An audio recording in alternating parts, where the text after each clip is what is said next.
When I return from my exercise, there's a bag in the living room from a store I don't recognize. I take a peek and see it contains clothes for Anna. From what I can see, Taylor has done well, and all before 9 o'clock. The man is a marvel. Her purse is on the sofa where I dropped it last night, and the door to the bedroom is closed, so I assume she's not left, and that she's still asleep. It's a relief. Poring over the room service menu, I decide to order some food. She'll be hungry when she wakes, but I have no idea what she'll eat. So in a rare moment of indulgence, I order a selection from the breakfast menu. I'm informed it will take half an hour. Time to wake the delectable Miss Steele. She's slept enough. Grabbing my workout towel and the shopping bag, I knock on the door and enter. To my delight, she's sitting up in bed. The tablets are gone, and so is the juice. Good girl. She pales as I saunter into the room. Keep it casual, Gray. You don't want to be charged with kidnapping. She closes her eyes, and I assume it's because she's embarrassed. Good morning, Anastasia. How are you feeling? Better than I deserve, she mutters as I place the bag on the chair. When she turns her gaze to me, her eyes are impossibly big and blue, and though her hair is a tangled mess, she looks stunning.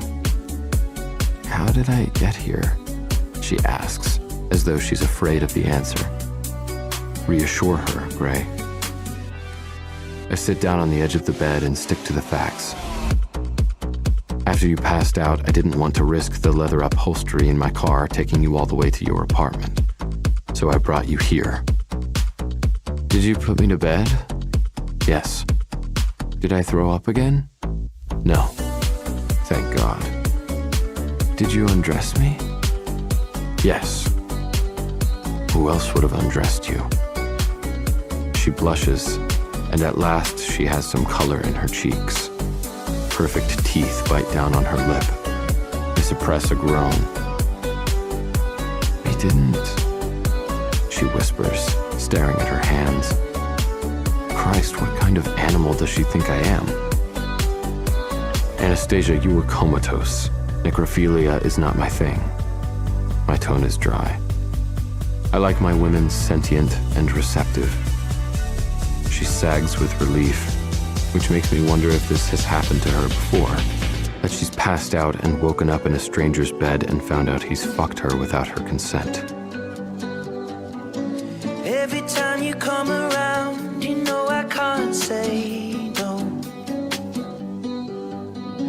Every time the sun goes down, I let you take control. I can feel the paradise before my world implodes. And tonight had something wonderful. My bad habits lead to late nights, sitting alone, conversations with a stranger I barely know, swearing this will be the last, but it probably won't. I got nothing left to lose or use or do. My bad habits lead to white eyes stare into space, and I know I lose control of the things that I say. Yeah, I was looking for a way out, now I can't escape. Nothing happens after 2. It's true, it's true. My bad habits lead to you.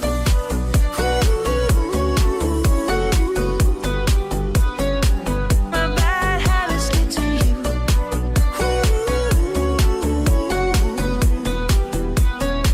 My bad habits lead to you. Maybe that's the photographer's modus operandi. The thought is disturbing, but I recall her confession last night, that she'd never been drunk before. Thank God she hasn't made a habit of this. I'm so sorry, she says, her voice full of shame. Hell, maybe I should go easy on her. It was a very diverting evening, not one that I'll forget in a while.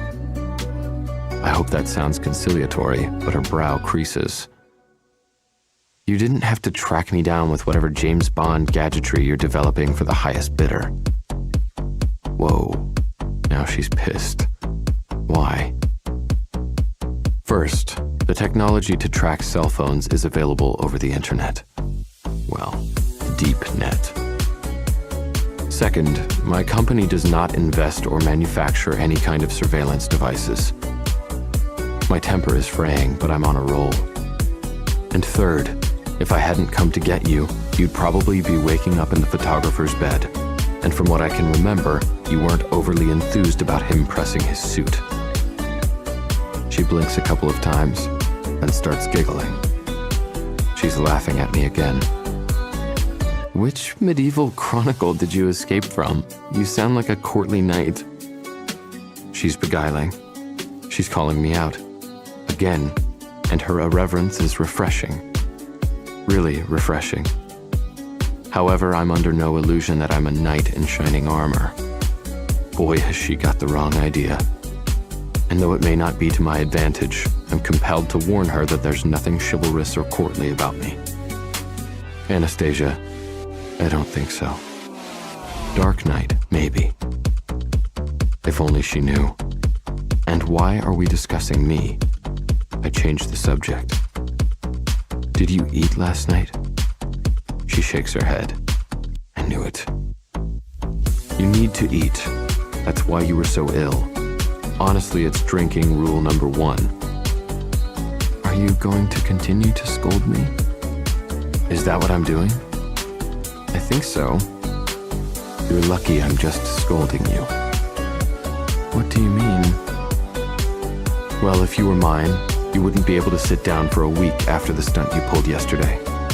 You didn't eat, you got drunk, you put yourself at risk. The fear in my gut surprises me. Such irresponsible, risk-taking behavior. I hate to think what could have happened to you. She scowls.